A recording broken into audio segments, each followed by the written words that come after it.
Welcome weirdos back to my channel. So today I will be doing a book review on Scandalous Women, The Lives and Loves of History's Most Notorious Women by Elizabeth Cary Mahon. So, I have feelings about this book. I will say I almost did not finish it. I got to be about halfway through and I had to make that decision whether I wanted to keep reading. And I decided, well, I do have a lot of feelings about this book, so I might as well just write them down and enumerate them. So I have my pages of notes here. I want to make a disclaimer before I start reviewing this book. This is not a personal attack on Elizabeth Cary Mahon. This is just my opinion. Please don't take it personally as a personal attack. Yeah, so let's get into the review. I'm going to start off with the positives because I want to be positive first. First, she puts quotes at the beginning of almost every chapter, including the introduction, and I really like that because a lot of the times that gave you a summary of what this person was going to be about. The quotes can be by different women or different people. My favorite quotes are the one by the actual women. This is one from Anne Boleyn. It's about the Anne Boleyn chapter. She says, "I never wish to choose the king in my heart." Here's another one by Emma Hamilton on Nelson in 1804. She says, "I must sin on and love him more than ever. It is a great worth going to hell for." My favorite quote actually is the one she puts at the introduction. Here it is. "Well-behaved women rarely make history" by Rachel Thatcher Ulrich. I really love that quote. I have that quote on a t-shirt of mine. Another thing I liked is that she includes photos of some of the women. It would have been really cool if every single woman got a photo, especially for the ones we don't know about. It's cool to put a face to the name. This is Lola Montez's photo that was included. More often than not, there's a photo. On page 243, when she's talking about Frida Kahlo, she refers to, I'll read you the quote. I found it really funny. "When Frida became pregnant, she was ecstatic, although Diego was less excited. He was a crap father to the children he already had." I found that really funny, just referring to Diego Rivera as a crap father. The fact that she actually used the word crap. Another thing is I liked in the end, she has these things that she calls on page and screen. So it goes through each woman and tells you what film and then any of the fiction that they're in, which I kind of liked. She does have bibliography. I will get to that later. I've not heard about some of these women. For example, Emilia du Châtelet, Jane Digby, Barbara Palmer, Mata Hari, Carrie Nation, Camille Claudel, etc., etc. So I liked that the choices for women in this book were not super obvious. Another thing I liked was the footnotes. I really like footnotes in books, especially when footnotes are used to like a tangent as like, oh, here's some like interesting, they're kind of like, oh, here's some extra information in the footnotes, which I really liked. My one complaint about the footnotes is that they were very sparsely used. I think it would have been really cool to add additional information in the footnotes. For example, when she talks about Cleopatra's sister dying, she could have put a footnote that said her sister was beheaded on orders of her father and given to him on a plate. Just something like that would be cool. Oh, that is it for the positive. Just gonna go on to the negative. The writing style. I did not like it. It was kind of written like this happened and then that happened, and that it just reads very much like a Wikipedia summary, and there's not a lot of detail. Each woman is only given about 8 to 15 pages maximum, and I found that just to be really disappointing. Another big issue with the writing was that this is originally a blog. It was sort of adapted into a book. I think it works much better as a blog.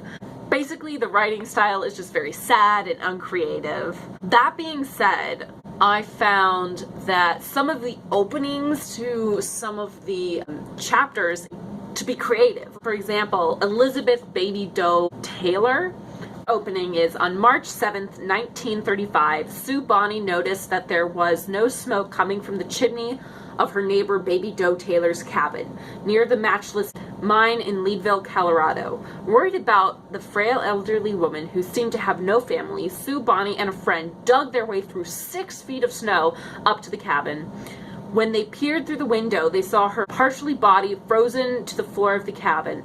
Although there was firewood left, the one remnant of Baby Doe's legendary beauty was her hair, which contained no gray. So that paragraph was very, very interesting. But after that paragraph, it reverts to like then this happened, then this happened, and that happened, and that happened, of basically going through Elizabeth Doe Taylor's life. And that just got really repetitive and boring. A similar thing happens at the next chapter with Margaret Tobin Brown. She is a survivor of the Titanic, and the first page and a half goes through basically her experience on the Titanic. So I'm gonna read a bit of that. She says, on her 3rd night at sea, Margaret Brown Tobin was settled down in her brass bed with a good book in her luxurious stateroom at the forward end of Deck B on the Titanic when a massive ship experienced a jolt. Startled, Margaret decided to investigate. The engines of the luxury liner on its maiden voyage were eerily silent. I saw a man who was blanched, his eyes protruding, wearing the look of a haunted creature, she later wrote. And continues for a page and a half. So it starts with her on the Titanic, which is really interesting. But as soon as that portion is over, it goes back to when she was 18, blah, blah, blah, blah, blah, blah, blah, blah, if then that, and it just... It gets really annoyingly boring. The next example I have of this is Billie Holiday's section. So it starts with death, pain, sadness. When people think of Billie Holiday, these are the words they invariably use. That's really interesting. It's okay, why is it death? Why is it pain? Why is it sadness? What's the story behind there? I was like, whoa, let me think. What is it? It just reverts back almost immediately after, and she just doesn't loop back to sort of explaining why it's those 3 words. And that was annoying. I was like, damn it, it happened again. It happened again. On a more positive note, my favorite chapter in this whole book was the first chapter. It was on Cleopatra. We'll get to the naming of the sections in a second. So basically it starts by telling you what are her depictions in media. Basically the rest of the chapter is just the author dispelling those misconceptions, which I thought was really nice, and it had some nuance, and I was like, okay, well, let's see what else she has to say. The rest of the book just kind of goes downhill from there. I wish it could have been better. One thing that I think if Mahon wants to continue writing, one strategy I think that she should do is aim more for fiction, because based on what I've seen from like the openings, she at least has some ability to write creatively, but I think she should try for that next time. So maybe if she decided to create her own story, or maybe take some stories she's inspired by and give them her own little twist, maybe some historic nonfiction, I think she could do it.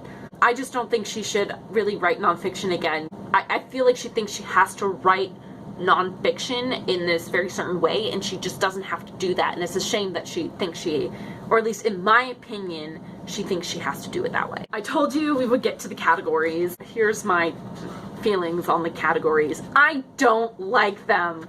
They make very little sense to me, so I'll read off the categories. So there's warrior queens, wayward wives, scintillating seductresses, crusading ladies, wild women of the West, amorous artists, and amazing adventuresses.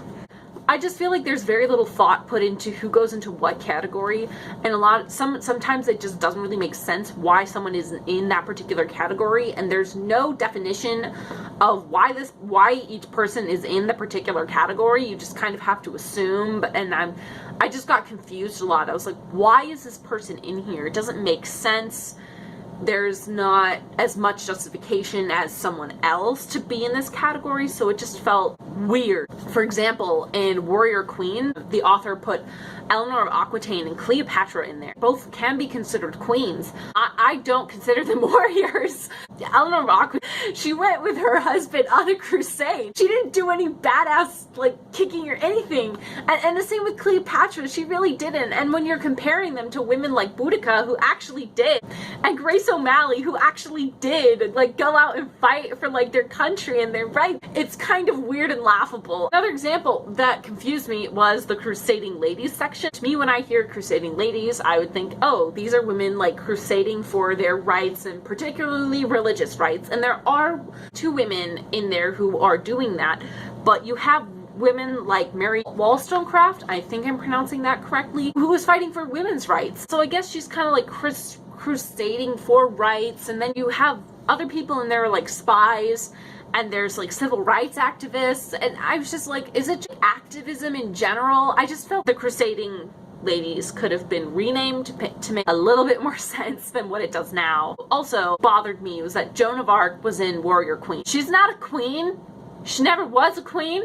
Felt like Joan of Arc could have been placed into crusading ladies, because, you know, it's Joan of Arc. But no.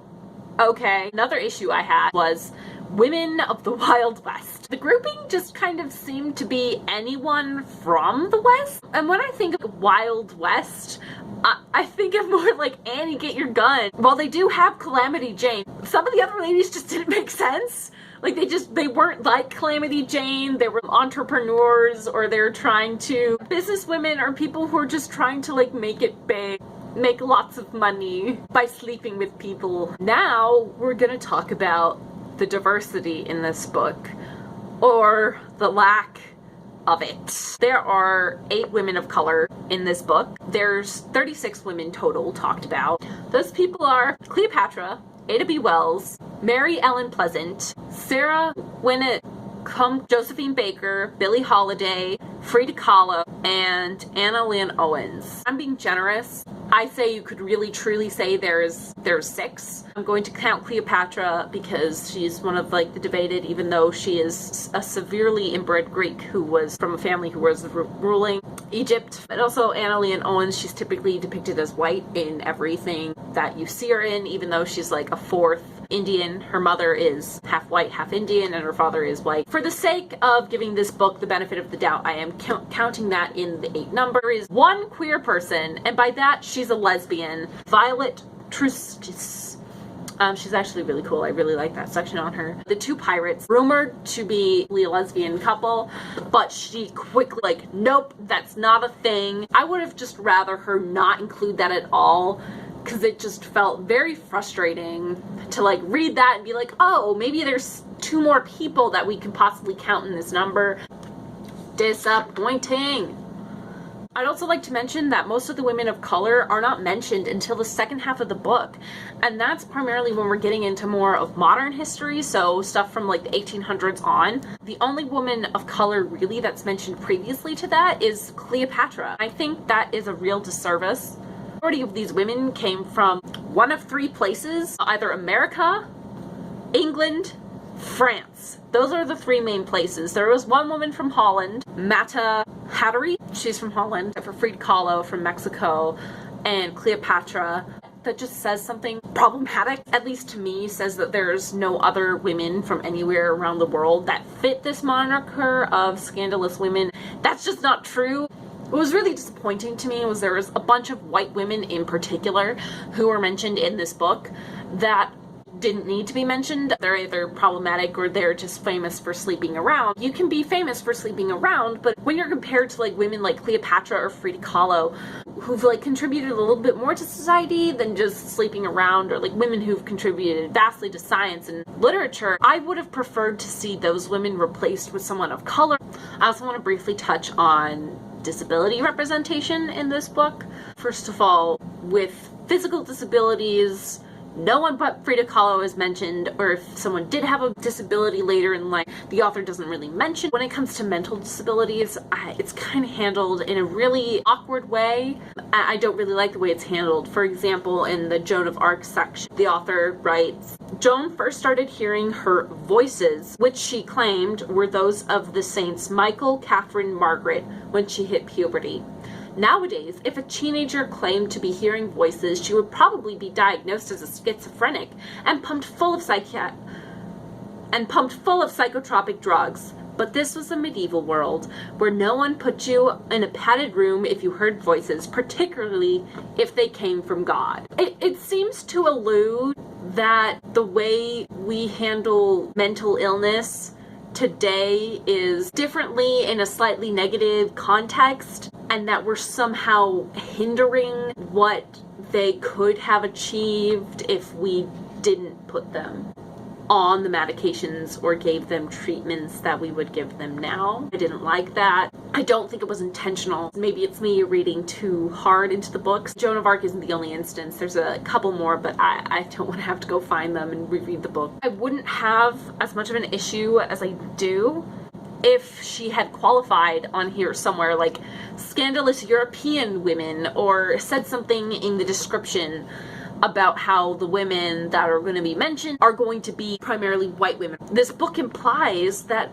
there'll be women from all over the world, from all over history, and it really wasn't. It was just sad. I wish the author had done more research into finding more women of color. Next, I want to talk about some of the things that just bugged me. I want to talk about Rose ONeal Greene. She is in the Crusading Ladies section, and if you don't remember who else is in the Crusading Ladies section, it's a bunch of other women fighting for either their religious rights, women's rights, or civil rights. I will just kind of briefly tell you who Rose ONeal Greene was. So she was born in the South, and she basically was a spy for the Confederacy during the American Civil War. She held really disgusting views on African Americans and slaves. She liked slavery. She thought it should be a thing. She didn't like abolitionists. She even called John Brown a traitor, and she was glad he was hanged. She was eventually captured and put on house arrest. She kept trying to smuggle things to the Confederacy even while she was in prison. She eventually died. The way the author writes about her resisting and her being a spy, the fact that she was imprisoned, it didn't sit right with me. I didn't like that her story was being told amongst the stories of all these other women campaigning for justice for their kind, where she was literally campaigning to oppress another people. It wasn't the correct story to tell in this book. And I think that I would have liked to see her dropped and replaced with a different woman. I just want to read you part of the last paragraph that the author writes in her section. She says, Rose ONeal Greene was not admired for her views about slavery, but her devotion to the Confederacy and her ability to further her cause through her charm and determination, certainty made her one of the most dangerous and formidable women in the country. I just felt like that section was the author trying to say, oh no, I'm not including her because of her views on slavery. I'm including her in this crusading section because of what she did for the Confederacy and how resilient she was and how she fought back. And it just felt so ingenuine that it just felt like she was trying to justify putting her in this section, and I just really wished this woman wasn't included. I honestly don't think the author put her in here with malice in mind. I think with a more talented and experienced author, they could have pulled off writing her section and made it seem less icky and gross as this does. Another thing that I wanted to talk about was on page 225 in the Josephine Baker section. She said her, meaning Josephine Baker, dancing emphasized her rear end, a part of the human anatomy that had once been hidden by bustles and skirts. She made it an object of desire. To me, that section signifies that the author thought that butts were never an object of desire, and they were always covered up to try and hide them so that men wouldn't get erections every 5 seconds. But that's not true. Fashion history, just in general, has always accentuated different parts of the body that are meant to seem alluring at the time or meant to be seen as attractive. Women would use clothes to make themselves more attractive or accentuate different parts of their body that were seen as attractive. For the author to just sort of have this idea that something isn't alluring unless you can see it, it's just kind of inaccurate. From my understanding of fashion history, the bustles and skirts were to emphasize the butt, not hide it. That's just my opinion. On page 266, during the Anna Leanne Owens section, the author writes, "So, was there any hanky-panky going on between the king and his new English governess," referring to Anna Leanne Owens. "Sorry to burst musical theater lovers' bubbles, but no." What? I'm sorry, has she even seen the musical? I personally like The King and I. Lots of fond memories going back to that musical. In the musical, their relationship, from my recollection, is never seen as a romantic one. I don't believe they kiss. It's always been depicted as platonic. So for her to suggest that there was any something going on between them, to me it points to the fact that the research that was put into it had a lack of nuance. The research that was put into it was very surface level. It was just frustrating because she put that in there and she just didn't even know what she was talking about. So next, I want to talk about the bibliography. She chose to do a selected bibliography. What the fuck is that? Does that just mean you just didn't put in everything you did research for? Ugh. I was just glancing over the biography before I sat down to film this video, and it just seemed like a lot of the books she had read were more academic versions of this book.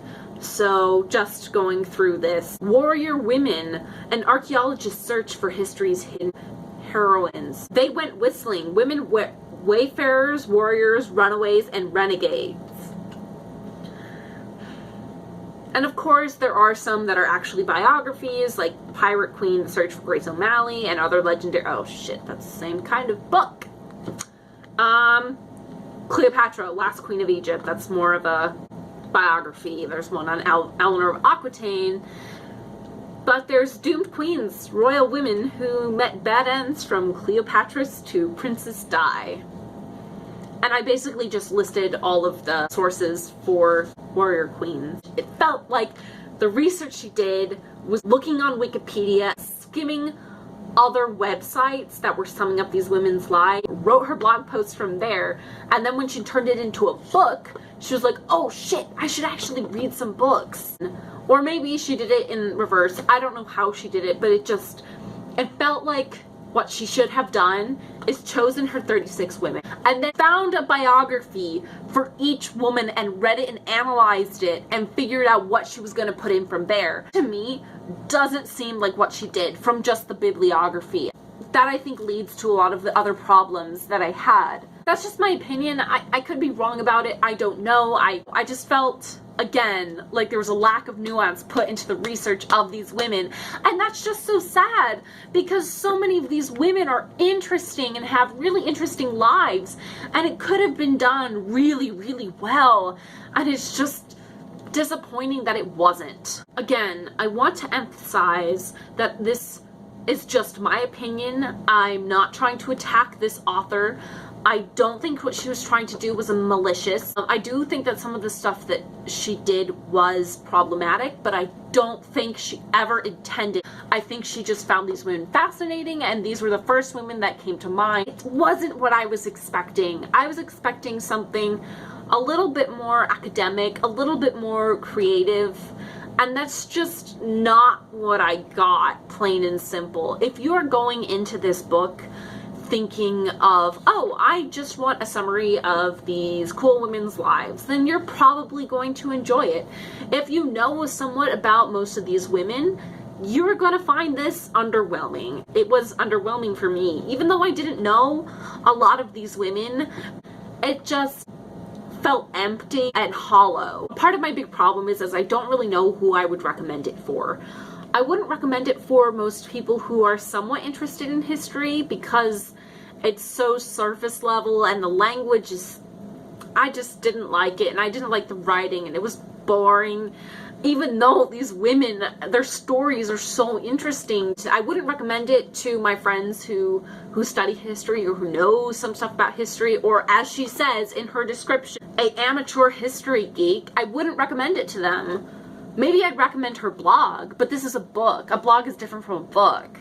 I guess if I had to sum up my feelings about this book in one word, I would say disappointing. If I had to rate this book, I probably would give it 2 stars because I feel 1 star is why did you even exist? And 2 stars is I feel like some people somewhere could get enjoyment out of this, even though I didn't. And if you are one of those people, I am so happy for you. I'm very glad that you found this book interesting, and I hope you do more research about these women because you should, because they're very, very interesting, and I know I will in the future. Those are my feelings about this book. I just wanted to get them off my chest. I've been ranting about this book to my friends for days. Thanks for watching. I don't know what to do now. I'm just gonna put the book down and stop recording.